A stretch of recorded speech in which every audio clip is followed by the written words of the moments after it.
being an Ofsted nominee by Jane Young at Activate Specialist College. Thanks. Hi, everybody. Hopefully this will just be a session that will be useful to you all. That was the main reason that I wanted to do it. And obviously I've not long ago been a nominee myself. But my name's Jane Young. I'm the CEO / principal / grit pather / animal care assistant at Activate College. So as we all know, we all have many hats. I've been at the college for 12 years and I've been through 3 Ofsted inspections in that time.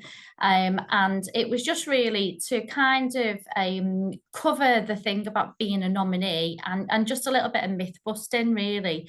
Please feel free to ask any questions. There's no such thing as a silly question, because I'm sure that other people will want to know it as well. I've kind of limited my slides really to give you kind of headlines, but with a hope that anything that needs further explaining we'll do. So I'll get going. So I'll just share my presentation with you all. Says.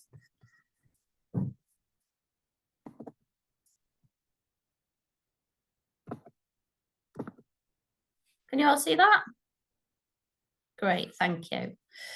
Okay, so the reason why I called it What to Expect and How Best to Cope, I mean, everyone's going to cope individually anyway, but I think the expectation, I mean, if you haven't been inspected, it's like a black hole of like, what happens? It's this mystery thing, when it really doesn't need to be. And also there's just certain things that I feel that, I mean, this is just all my feelings on it, but I think that you could really do to help yourself at the time. So we'll go through some things. So obviously we've all had that feeling, waiting for the call, and obviously with the backlog in Ofsted inspections, people are waiting for the call a long time. What I would say, I mean, and some of this you may know, but calls can come in on a variety of days. Don't fall foul to the thing that where you think it's just going to come in on a Friday. They can come in on a Monday as well. My call came in on a Monday for the Wednesday. So that does happen. I just think preparation is the key. But it's how you prepare as well, and preparing the right things. But everybody's got their own ways of doing it. But I would just say that these would be what I think are the top tips to get ready. Okay, this one, you're going to think I'm mad, but about the day before our inspection, I pulled up all the plants at the front of the college and replanted them and sent the finance manager out to buy some pansies. And it was just all about that initial look of the college, that initial walking in the front door. Just get someone else to have a look round that doesn't have your eyes, that doesn't walk in them same corridors that you do. This doesn't affect your inspection. It's going to be around your quality of education, but it does really help to give that first impression. So, you know, just tidy areas, and I would say that that's a good little hint and tip. You don't have to go and buy pansies though. Okay, prepping key information ahead. And we'll go into this, but to see actually what information that you need. But prepping this information ahead means that you've got the time and the headspace to prepare yourselves a bit better going into an inspection. And do review your self-assessment measures and quality improvements. I can't stress to you how important that is. So this time round, so if you're going to be getting inspected before Christmas, it may be that obviously there's no need to upload a SAR onto the portal anymore in January. It is good practice, but there's no need to, where it used to be mandatory. But if you have something in place, even if it's a draft or something like that, and have something in place. Now, if you get inspected later on in the year, even if you get inspected after Christmas, it's really a good idea to have a positioning statement. So you can just have that on a piece of paper and you can hand that over to the inspectors and say, well, listen, you know, or this time of year, you can say, our SAR's not been validated yet, but this is where we were at the end of, and it only has to be a couple of paragraphs just of the key headlines, and just try and put them into the inspection framework. And yeah, have someone on hand that you can confide in, you know, a friend, a family member. It doesn't need to be staff, but being a nominee, it's really high pressure, and sometimes you just need to just kind of offload. onto someone. So that's waiting for the call. Now, the key information, I've got to do a little bit of something here. So if you feel brave and put in the chat, I'm going to ask you this question. Okay, what basic key information do you think you could already pre-prepare about the students? So if you want to go to the chat on that. And the thing is, I can't get onto my chat, can I, Dawn, because I'm screen sharing? I'll read it out to you, Jane. Ah, brilliant, thank you, that's great. So I'm just going to give you a couple of minutes to think about the things that you could prepare. Thanks, Claire. We've got learner numbers from Claire. Attendance, destinations, progress from Carol. Timetables. Student information such as age, year, and send detail. Helen's saying numbers, education pathways, how long they've been at the college. Claire's also saying pathways and programs. Okay, we've got quite a few bits there. So yeah, exactly what I would say. The thing about destination and progress is you're not going to know your case study learners. So that with them ones, although they're really valid information, I don't know who's put them in, but that might just be something that if you've got 60 students, you can't get the destination and progress for everybody there. But what you can have is the student numbers, the year of study, the primary and secondary learning difficulty. If you've got different courses, you can have them, you can have the gender, and this is just in a table. So, and you could have academic level. I mean, what I put in mine was I put academic level, functional skills level, but that table now, you should be able to go off this call today and have that done by Friday. And actually, you know, that table is something that you've got then, you know, you've got all your learners. Now, bear in mind that a lot of us are in very small colleges that don't have a really sophisticated MIS system. And all of this information is, that information's down there in that room, that information's down there. And if you had to get this ready for the call, can you imagine how long it's going to take you when you're in a state of panic? And this actually feeds into something that I'm going to look at in a minute about this being prepared and using your time wisely. So I would say, if nothing else from this call, if you went away and made a table that had all of your learners in with the year of study, primary and secondary needs, gender, courses, it doesn't need to be anything about them specifically. It's just that, it's kind of that return of information. It's just the information of the learners that you've got. Okay, so then if we move on, just another little bit in the chat, maybe what basic information can you prepare about staff, or can you know about staff? A couple of minutes on that.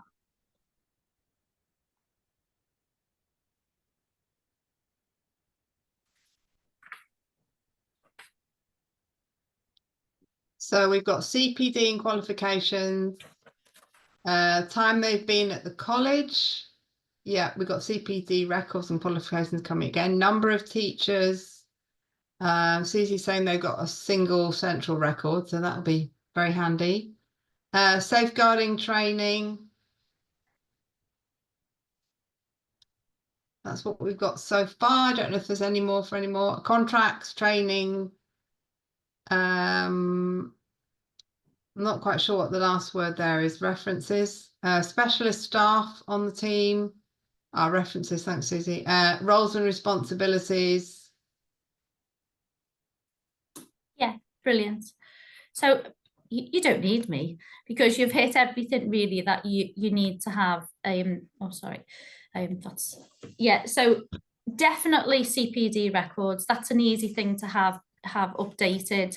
Again, we don't have a really all singing, all dancing MIS system, but you know, you can do any kind of spreadsheets or anything with, you can have the certificates linked in on a link to your cloud.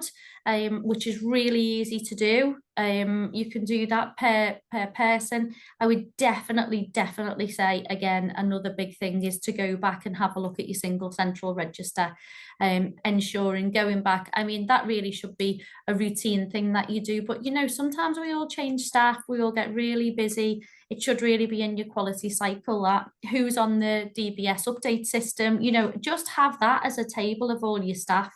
Again, with just a very concise just data sheet, and then you can look at any gaps then, which I know it seems a bit of a simple thing, but a lot of people do fall down on things like that.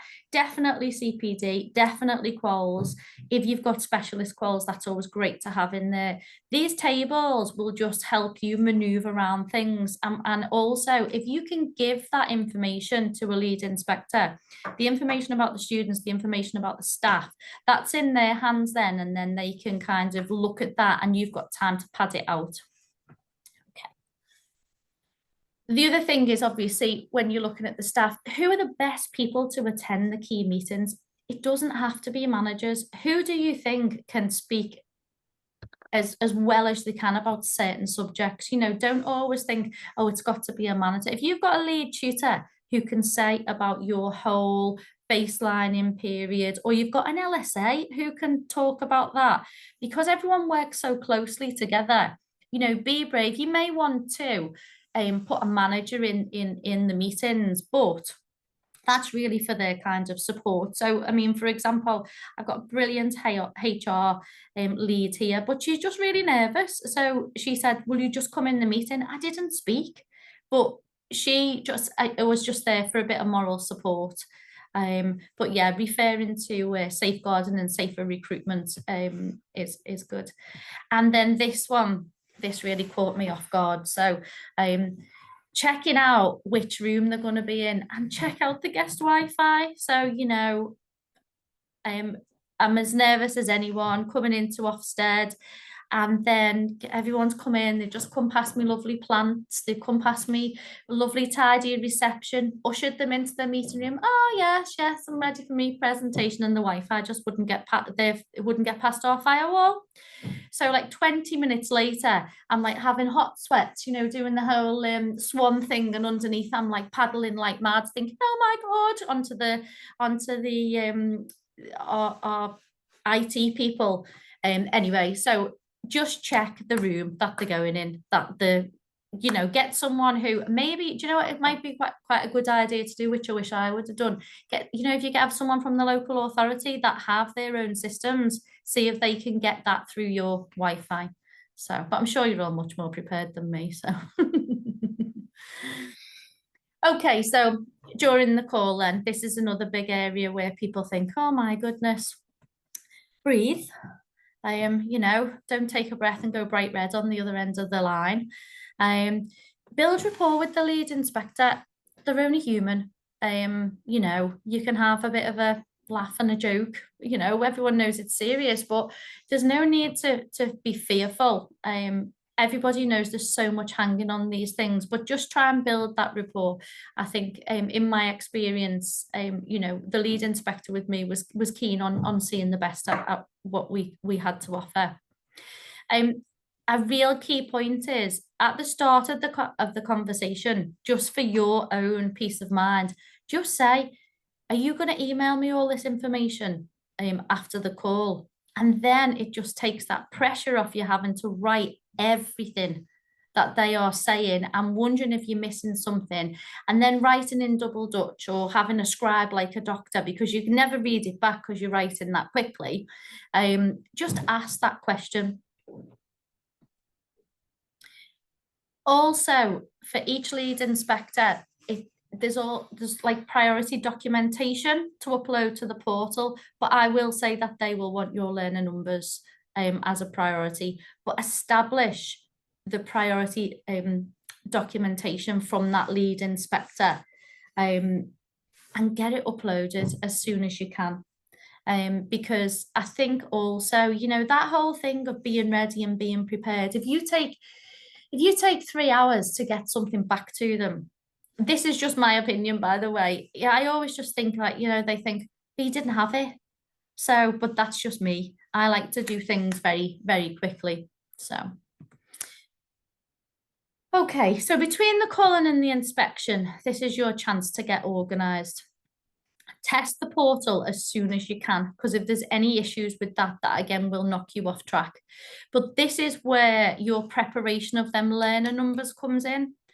So if you're going to spend an hour, 2 hours getting this little chart together on your learner numbers, you are then missing them 2 hours of getting that information ready when they pick your case study learners. So I always just think that is a really easy win. So, you know, if you've popped that on the portal, even after the first call, and you just say, I'm going to pop my learners numbers up, then when you planning call, they'll pick the case study learners, because it is just a little bit of countdown, you know, 2 from the top, 2 from the middle, whatever. And, you know, you have then got more time to do the things like we were saying before about getting their destination, their progression, and really having the time to concentrate on them case study learners, which are going to be your flagship learners. Brief people to answer the questions that will be asked. Just if you've got people who you know are going to go into meetings, that the team meeting schedule, before you fill it in, you can you know, send that out to staff. Ofsted will give you a template which you can change, but it'll tell you the key things that people are gonna answer. I don't think people use that enough. I think it's the nominee and the people who are planning that keep hold of that, and they just have it as like a meeting schedule, but actually underneath each thing it'll tell you exactly what is going to be asked. So make sure you share that. Your presentation about your college, I put like keeping it punchy, but it really needs to be very honed in on your curriculum and your college and the education part. You know, no one's really bothered about turnover, you know, and financial things. And yeah, you may want to say you've had a change of staff, but remember, this is your opportunity to make sure that Ofsted gets you as a college. You know, what is it? If any of you have been in sales before, you know, what's your USP? What's your unique selling point? You know, what did you really, why was the college set up? What was it there to do? Is it still doing that now? You know, who is your target audience, and what would these learners do without you? You don't have to say that in your presentation, but ensure that, you know, you're making sure that you really are selling, that you're filling a gap in the market for SEN and your USP. Okay, so during the inspection, you are the conduit between the college and Ofsted. You're that joining up thing. You are part of the team as a nominee, and don't forget that. So, you know, yeah, knocking on a door is polite and things like that, but you are part of that team. You know, it's not that, and please try and be brave and think that, you know, yeah, I'm part of this team, because if you keep on saying, oh, should I go out? Just have a clear understanding of when the times, you know, that they want you to go in and things like that. And we'll look into meetings in a minute. But you are part of that team, and you do have input, and you are able to have input. And the other thing is find a base where people can find you. Now, you may not agree with this point, but if you are running around trying to make sure everything's okay, yeah, there's an element of that. But actually, you are the person that could be based somewhere and people come to you. So you just make sure that at the start of the inspection that you say, listen, this is going to be my base. You bring things to me. Ideally, you want to see everything that goes in the base room before it goes in there, you know, and have an eye over that. But if you've got a base, then people can find you, the inspectors can find you, but also your staff, get them to come to you rather than you running around, because you might just miss something really important. Okay, so moving on to feedback.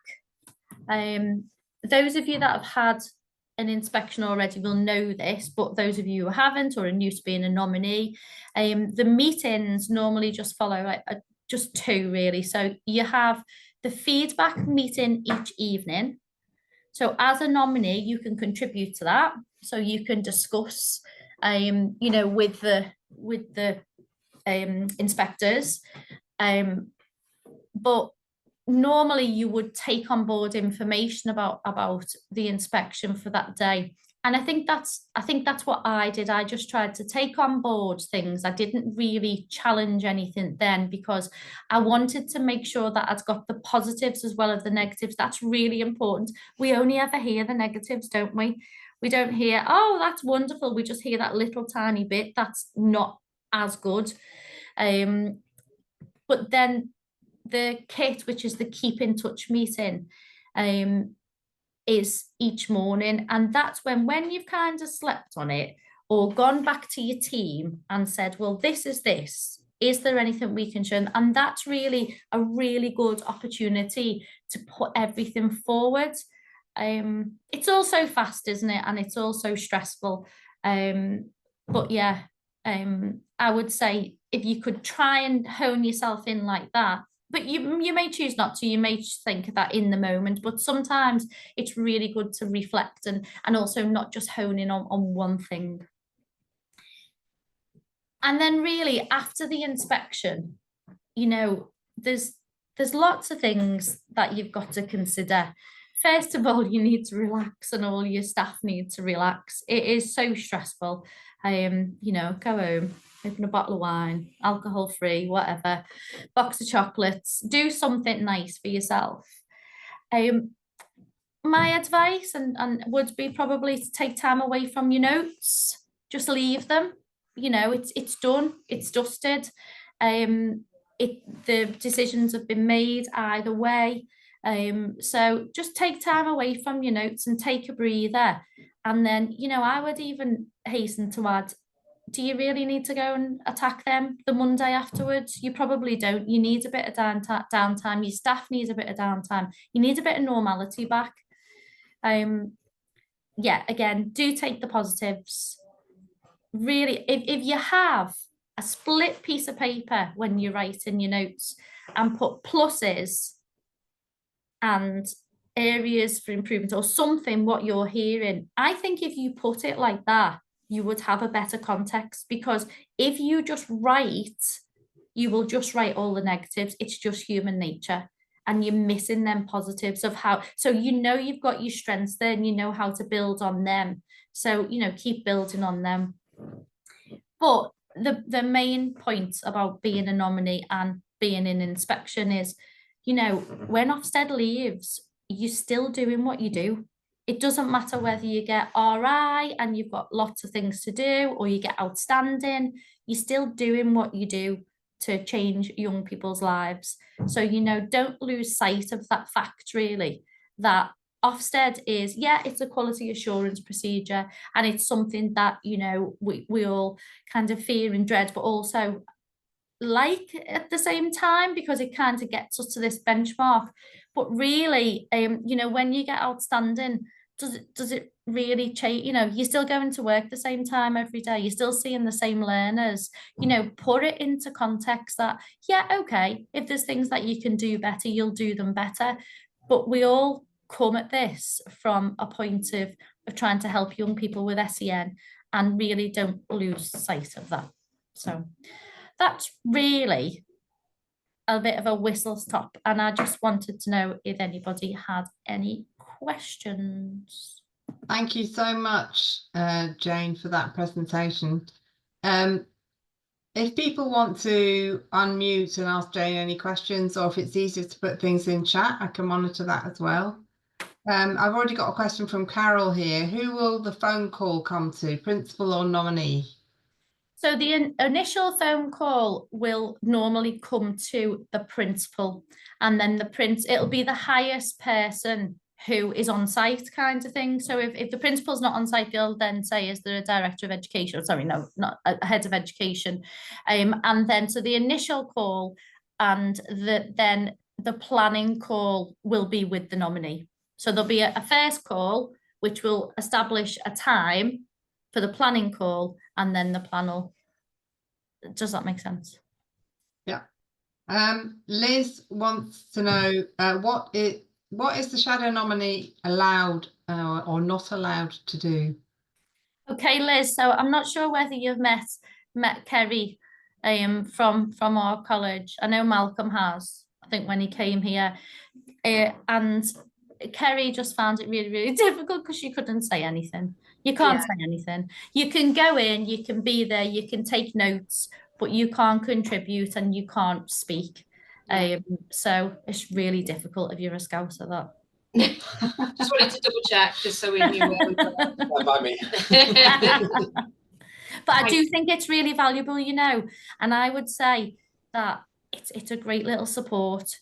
You know, you even just having someone in there and just that other little oppo that you've got who you feel like is on your team. Yes, I would say, yeah, definitely, yeah. Or let them kick you under the table or something. Dry my tears. Yeah. Okay. Anyone? Claire, did you have a question? Yes, please. I don't know if that was me or the other Claire. Sorry. No. Jane, with the position statement, what would you sort of put into that? Just obviously, if your SAR's not quite ready to be shared. I think I'd probably just put where you got up to in the last year. So are you talking about in this point now? In this point of the year now, so if your SAR's not ready to be shared, or it's in draft form, just get your headlines. So what were your main things for quality improvement for last year, and what have you done about them taking it into September, and where actually you are now? So you could say, well, actually we had the target of getting this set up by September, and this is where we are along that path.